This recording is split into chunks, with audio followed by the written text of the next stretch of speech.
전문가와 함께 미중 정상회담과 중동 상황까지 자세히 짚어보겠습니다. 정한범 국방대학교 안보정책학부 교수 나오셨습니다. 안녕하십니까? 네, 안녕하세요. 네. 자, 트럼프 대통령 어제 저녁 중국 베이징에 도착해서 2박 3일 방중 일정에 돌입했는데요. 본격적인 일정은 오늘 잠시 뒤부터 시작됩니다. 이제 11시 조금 넘어서 정상회담 시작될 텐데 이번에 두 정상이 다루게 될 의제가 상당히 많은 것 같더라고요. 미국과 중국 사이에 지금 쌓인 문제들이 많죠. 예. 해결해야 될 문제들이 너무나 많습니다. 근데 거기다가 이제 이란 문제까지 겹쳤잖아요. 그러니까 지금 트럼프 대통령 일기 들어서 미국과 중국이 관계가 굉장히 나빠지기 시작했어요. 그러니까 우리가 이제 소위 미중 전략 경쟁이라고 부르는 그것이 본격화된 것이 트럼프 대통령 일기 때 시작이 된 거고요. 그래서 이제 우리가 과거에 아시아 태평양이라고 흔히 귀에 익게 불렀던 것이 이제 최근에는 인도 태평양 이렇게 우리에게 익숙한 워딩까지 아주 바꿔가는 그런 새로운 시대로 접어들게 되는 계기가 됐는데 지금 2기 들어서 트럼프 대통령이 중국을 아주 강하게 압박하고 있었어요. 근데 그것이 가장 핵심적인 관세 문제였습니다. 근데 이 관세 중국에 대해서 아주 고율의 관세를 부과해서 중국이 미국 시장에 접근하지 못하도록 하고 중국의 추가적인 성장을 막고 G2로서 미국의 패권을 위협하는 이 중국의 추가적인 성장을 막겠다. 이것이 이제 트럼프 대통령의 의도였거든요. 그런데 이제 여기에 중국이 가만히 있지 않고 여러 가지 이제 대응을 했는데 그 중에 이제 가장 센 것이 이제 히토류 문제 그리고 이제 미국으로부터 대두를 수입 금지하는 거 뭐 이런 여러 가지 문제들이 있었는데 전통적으로 미국과 중국 사이에 또 아주 강한 문제들이 있죠. 대만 문제. 그러다가 이번에 이제 이란 문제까지 겹쳐서 이번에 뭐 다뤄야 될 주제들이 아주 많다고 생각을 하시면 될 것 같습니다. 네, 그런데 당초 방중 명단에 빠져있던 젠슨 황 엔비디오 CEO가 알래스카에서 갑자기 또 탑승을 하게 되면서 이번에 반도체 칩 문제도 다루게 될 것인가 여러 전망이 나오더라고요. 어떻게 예상하세요? 만약에 반도체 칩 문제를 이번에 이제 다루게 되면 안 된다는 쪽으로 다루기보다는 약간 풀어주는 쪽으로 다루게 될 가능성이 높다고 봐야 되겠죠. 그렇게 되면 이제 그렇지 않아도 지금 엔비디아 중심의 이 반도체 생태계가 지금 우리나라도 최근에 증시가 엄청나게 활황을 하고 있잖아요. 그 모든 것의 출발점이 사실은 엔비디아였습니다. 그러니까 엔비디아가 이제 소위 이제 그 GPU를 이제 획기적인 것을 새로 생산하면서 소위 AI 시대라고 하는 새로운 시대의 문을 활짝 열어젖힌 거거든요.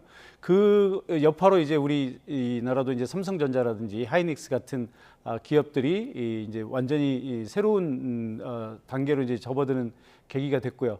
그래서 이 엔비디아 이 생태계에서 미국을 제외하는 것이 중국을 제외하는 것이 트럼프 대통령 그리고 미국의 전략이었습니다. 그러니까 이제 앞으로의 최첨단 시대에 중국을 뒤떨어지게 해서 낙후되게 해서 미국과 중국의 격차를 다시 한번 벌리려고 했던 것이 이제 미국의 의도였는데 지금 그 이후로 미국에 대해서 이제 중국이 히토류로 보복을 하면서 그렇게 우리를 반도체 생태계에서 만약에 분리시키려고 하면 그럼 우리가 히토류 미국에 수출하지 않겠다.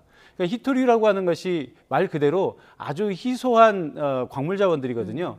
그런데 이제 우리가 쓰고 있는 반도체 그러니까 지금 우리나라 삼성전자나 하이닉스도 마찬가지입니다. 우리가 지금 우리 경제를 이끌고 있는 아주 중요한 축인데 이 반도체 그리고 우리 K방산 요새 이제 방산도 굉장히 뜨고 있죠. 미국도 방산 기업들이 전통적으로 아주 강한 나라예요. 거기다가 이제 미국이 지금 미래 시대를 이끌어가고 있는 주요 산업 중에 하나가 우주 산업이거든요. 그러니까 지금 반도체, 방산, 우주 산업 이 모든 것이 히토류가 없으면 아예 공장을 멈춰 세워야 되는 이런 상황인데 그 히토류의 대부분이 중국에서 생산이 돼요. 그러니까 이제 중국이 히토류를 미국에다가 수출하지 않겠다고 해버리면 앞으로 미국은 굉장한 어려움에 처하게 되는 거죠. 그래서 지금 작년에 미국과 중국 사이에 있었던 관세 전쟁이 유예돼서 올해로 넘어온 거거든요. 그래서 이제 지금 있는 이번 트럼프 대통령의 국빈 방문 그리고 올 연말에 있을 이제 시진핑 주석의 워싱턴 방문 이 계기를 통해서 이제 이 문제를 다 해결하자 이렇게 얘기를 했었거든요. 그래서 이제 지금 중요한 것이 이 젠슨 황 CEO의 합류예요. 처음에는 젠슨왕 CEO의 이름이 명단에 없었어요. 네. 이게 중국 방문 명단에. 근데 이제 나중에 갑자기 이 젠슨왕 CEO를 알래스카를 경유해서 중간에 한번 쉬어서 거기서 픽업해 갖고 지금 에어포스 원에다가 동승시켜서 지금 갔거든요. 예. 근데 이 과정도 지금 뒷말이 좀 있는 게 알려진 바로는 뭐 이제 트럼프 대통령이 젠슨왕 CEO에게 연락을 해서 같이 가자. 그래서 이제 젠슨왕 CEO가 알래스카에서 만나서 같이 갔다고 얘기를 하고 있는데 또 다른 얘기로는 처음에는 젠슨왕 CEO를 넣지 않았다가 이제 젠슨왕 CEO가 일정이 갑자기 이 시간이 돼서 뭐 이게 일정을 변경해서 왔다 이런 얘기를 하거든요. 예. 그러니까 전체적으로 보면 트럼프 대통령이 이 중국에다가 어떤 기선 제압을 하기 위해서 이번에 이 엔비디아 칩 문제는 너희들한테 주지 않을 거야. 이런 메시지를 줘서 아마 중국을 약간 애가 타게 한 다음에 밀당을 한 거 아닌가? 예, 그런 다음에 나중에 이렇게 좀 직전에 이렇게 바꾼 게 아닌가 그런 의심이 좀 들긴 합니다. 네.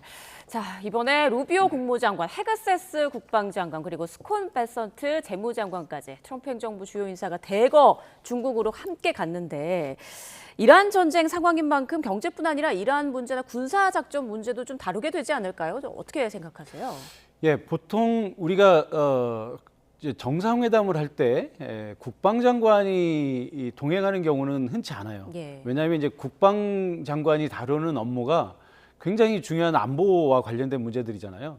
그렇게 보통 안보와 관련된 중요한 문제들을 정상회담에서 쉽게 논의하기 쉽지 않고 왜냐하면 이게 아주 중요한 안보와 관련된 문제들이기 때문에 뭐 정상회담에서 간단히 논의할 것이 아니라 실무선에서 아주 디테일한 합의들이 이제 돼야 되기 때문에 보통은 외교장관이나 그러니까 이제 미국 같으면 이제 국무장관이 그런 업무를 담당하죠. 그래서 외교장관이 동행을 해서 포괄적인 틀에서 어떤 그 외교안보 문제를 합의를 하고 디테일한 문제들은 이제 추후에 실무선에서 해결하는 이런 방식들을 이제 보통 취하게 되죠. 그래서 이제 미국과 중국의 정상회담에서도 그동안 국방장관이 동행하는 경우는 거의 없었어요.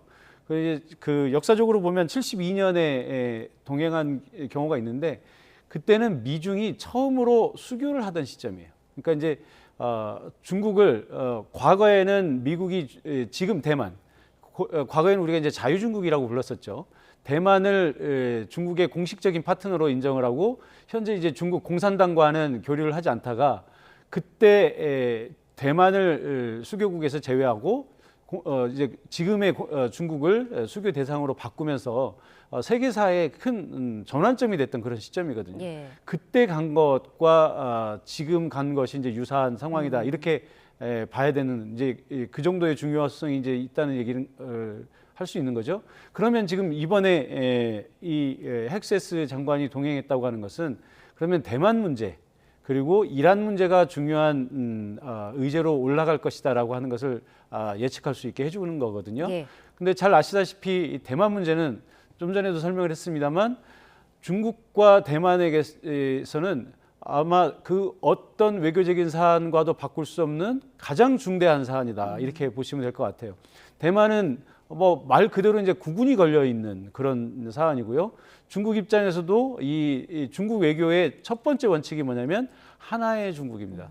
그래서 우리나라도 중국과 수교를 할 때 과거에 우리가 반공 국가였잖아요. 반공주의를 내세운 국가였기 때문에 당연히 대만 지금의 대만과 과거에 우리 자유중국이라고 불렀던 그 대만과 아주 형제의 나라처럼 굉장히 끈끈했어요. 그런데 중국과 수교를 하면서 뭐 사실 이제 대만 쪽에서는 우리한테 그래서 이제 배신이라고 얘기를 합니다. 그러니까 자유중국과의 수교를 끊고 지금의 중국과 수교를 하는. 그러니까 그만큼 중국에서는 대만을 국가로 인정하는 나라와는 절대 수교하지 않는다라는 것이 원칙입니다. 예. 그래서 이번에 이제 이 대만 문제가 아주 중요하게 다뤄질 것 같고요.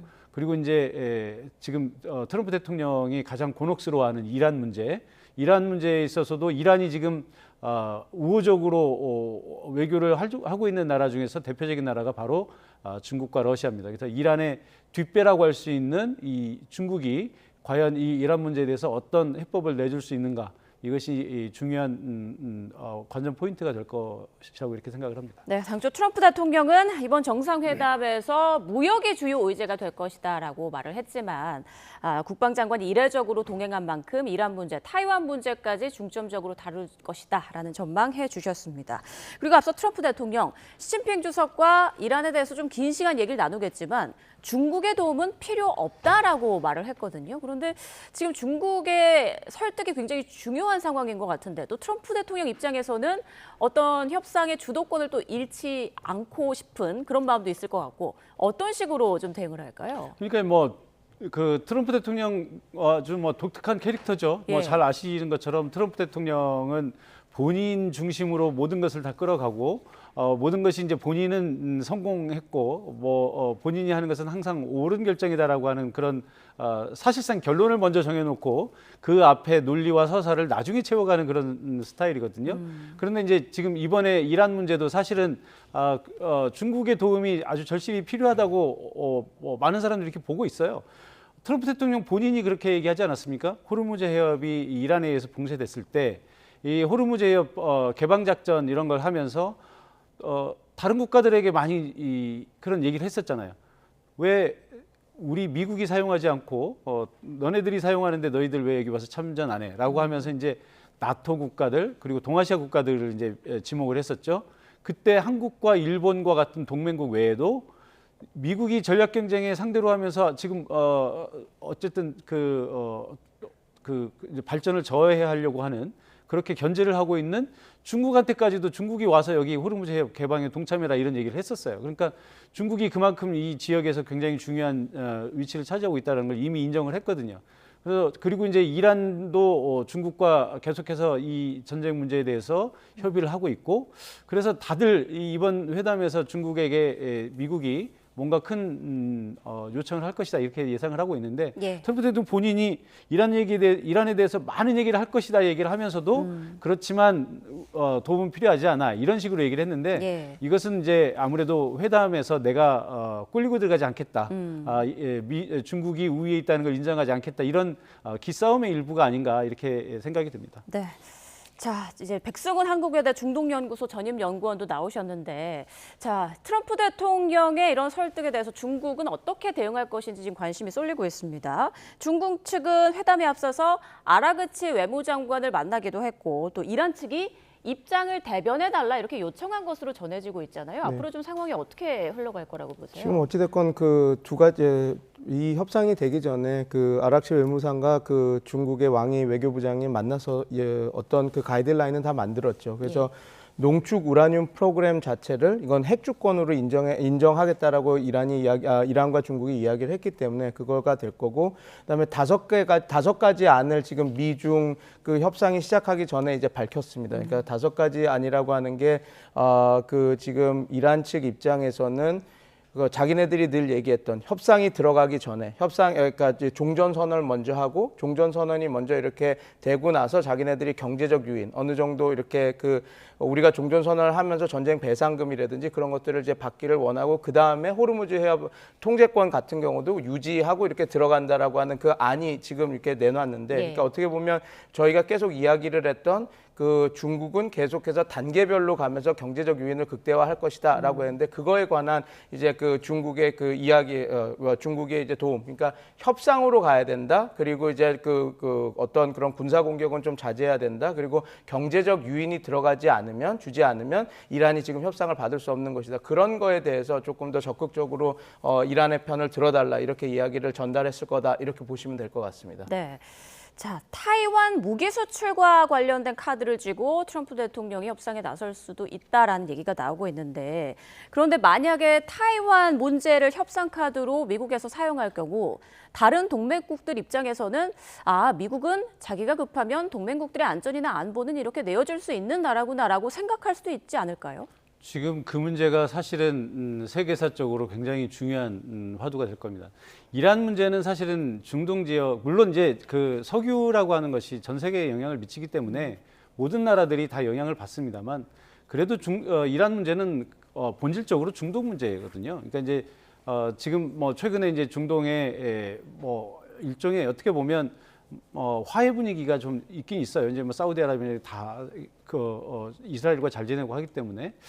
그런데 이제 대만 문제는 사실 이건 미국의 동맹 정책의 핵심과도 같은 그런 것이라서 아주 중요한 이슈가 됩니다. 예를 들어서 만약에 아까도 이제 말씀드렸습니다만 대만 문제에 대해서 미국과 중국 사이에 수교하면서도 그게 이제 가장 큰 이슈였잖아요. 그래서 하나의 중국 원칙에 의해서 이제 수교를 했습니다만 사실 이 대만 문제를 미국이 한동안은 중국과 초기에 합의했던 것처럼 하나의 중국 원칙을 계속 견지를 했었는데 최근에 중국 견제가 심해지면서 그러니까 대만의 독립을 지원하는 듯한, 물론 명시적으로 대만의 독립을 지원한다라는 얘기는 한 적은 없습니다.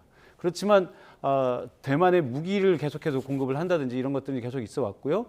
대만의 어떤 그러니까 현상 유지, 그러니까 양안 관계에 있어서 중국이 대만을 중국의 일부로 국내법에 의해서 뭐 생각하는 것은 어쩔 수 없지만 중국이 대만을 통합하려고 한다든지 통일하려고 한다든지 또 현재 대만의 어떤 국제적인 지위를 바꾸려고 하는 이런 문제에 대해서 있어서는 미국이 강력하게 반대를 해왔거든요. 예. 그러면서 이제 아주 최근에는 일본의 다카이치 총리가 대만 문제는 곧 일본 문제다 이런 식으로 얘기를 하면서 아주 중일 관계가 최악으로 지금 가고 있잖아요. 그런 것처럼 이제 미국도 은근히 이 대만을 지원하면서 마치 대만 독립을 앞으로 언젠가는 좀 인정할 것처럼 그런 뉘앙스를 조금씩 풍겨왔었거든요. 그런데 이제 갑자기 이번에 중국을 가면서 대만에 그동안 꾸준히 공급해왔던 무기 수출마저도 유예를 하겠다 이런 얘기를 했는데 이것은 지금 대만 입장에서는 아주 굉장히 충격적인 사건으로 지금 받아들이고 있고요. 그래서 어제도 지금 트럼프 대통령이 중국으로 가기 직전에 대만이 일종의 이제 무력 시위를 했어요. 네. 미국으로부터 받은 무기를 가지고 중국 이제 앞바다에서 무력 시위를 했는데 이것은 중국을 향한 무력 시위라기보다는 미국을 향한 무력 시위에 가깝다. 그러니까 타이완 문제에 대해서 트럼프 대통령이 절대 양보하면 안 된다라고 하는 그런 메시지를 강하게 송출한 것이다 이렇게 봐야 될 것 같고요. 그것이 이제 사실은 우리도 약간의 촉각을 세웁니다만 특히 일본이나 필리핀 같은 중국과 대립하고 있는 이 섬나라들 여기는 아주 민감하게 이 문제를 바라보고 있다 이렇게 보셔야 될 것 같습니다. 네, 이번 미중 정상 만남의 결과가 세계 경제뿐 아니라 이란 전쟁 상황 그리고 동맹국들의 안보에도 영향을 미칠 수 있는 만큼 세계 각국의 관심이 쏠리고 있는 상황입니다. 자, 그리고 만약 중국에서 이야기가 잘 풀리지 않으면 미국이 대이란 군사작전에 나설 수도 있다 이런 얘기가 계속 나오고 있는데 외신 보도에 따르면 장대한 분노작전 뒤에 슬래지해머로 작전명을 바꿔서 준비하고 있다 뭐 이런 얘기도 나오더라고요.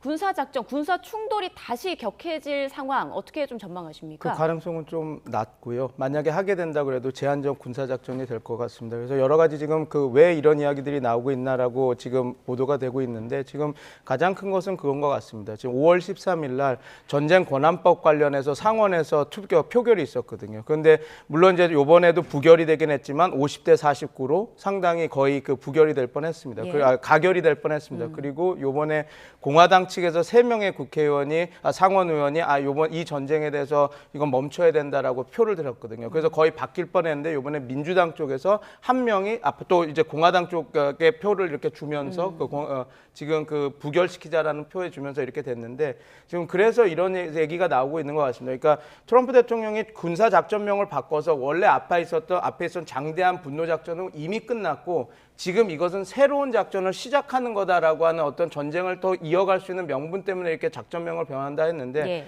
이게 과연 그런 식으로 인정이 될지는 이제 우리가 더 한번 지켜봐야 되는 문제고 지금 아까 첫 질문에서 이게 군사작전이 들어갈 수 있을까? 지금 이스라엘 측에서도 이게 군사작전이 더 들어가기는 쉽지 않겠다라고 자기네들이 판단을 하고 그래서 지금 여러 가지로 그럼 만약에 그 미국이 전쟁을 더 확대하지 않을 때 그럼 본인들이 어떻게 해야 될지에 대한 이야기들이 지금 논의되고 있다라는 얘기들이 나오고 있거든요. 그래서 지금 상황에서 확전을 할 가능성은 좀 낮다. 그래서 지금 이란도 자기네들의 운신의 폭을 좀 넓혀가고 있다. 그런 여러 가지 징후들을 보면 미국이 취할 수 있는 군사 작전은 제한적인 작전, 호르무즈 항행을 좀 뚫어나는 그런 자유 프로젝트가 확대되는 그런 것들이 입안될 가능성이 높지, 우리가 생각하는 뭐 지상군 파견이나 그런 확전, 그리고 아니면 핵물질을 끄집어내기 위해서 특수전 세력을 투입하는 그런 작전이 될 가능성은 상당히 좀 낮다. 저 그렇게 보고 있습니다. 네, 조금 전 벤스 부통령이 백악관에서 기자회견을 열고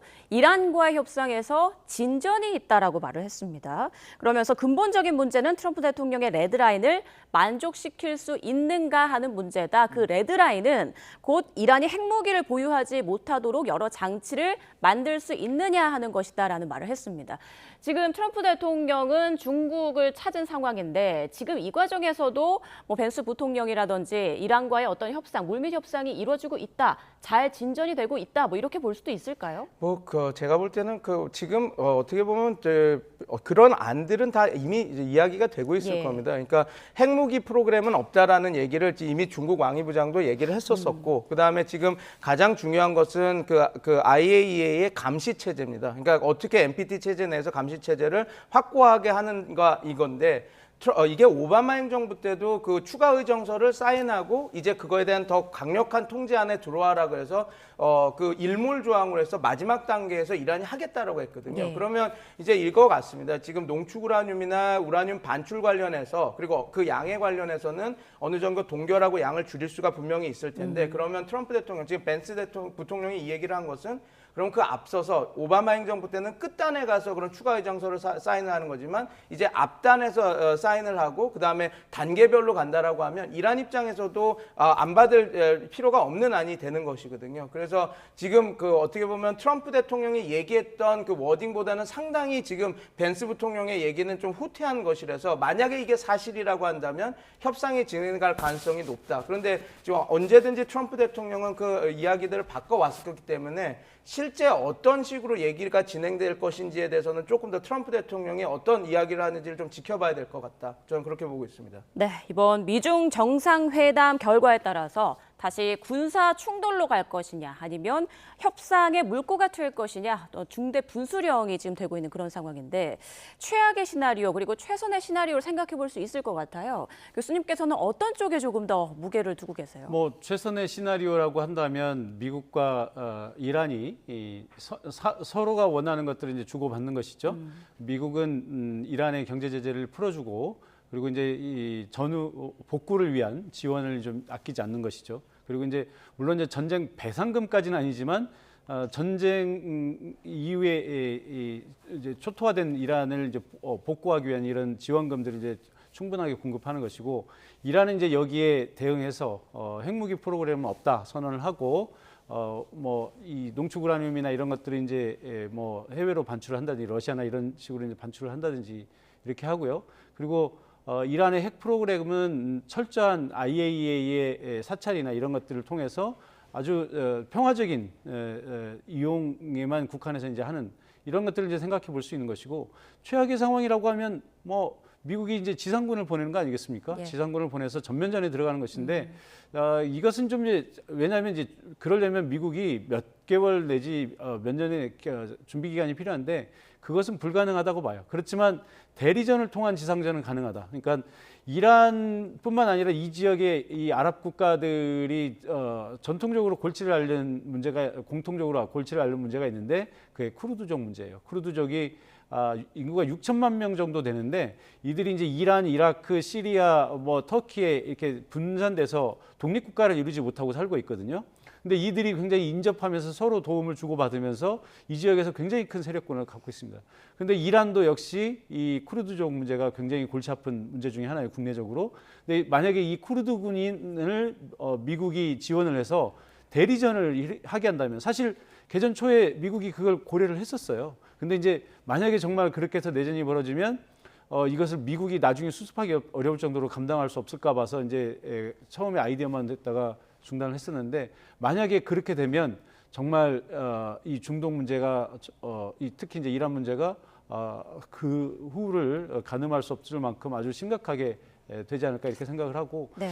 그런 의미에서 좀 그 아까 얘기했던 최선의 안대로 가는 것이 바람직하지 않을까 이렇게 생각이 됩니다. 네, 잠시 뒤에 거대 양국 미국과 중국의 정상회담 테이블에 마주 앉게 됩니다. 어떤 것을 주고받을지 그리고 그 결과에 따라서 세계 경제 안보에는 어떤 영향을 미칠지 저희가 좀 두고 봐야겠습니다. 지금까지 정한범 국방대학교 안보정책학부 교수, 백승훈 한국외대 중동연구소 전임연구원과 짚어봤습니다. 고맙습니다.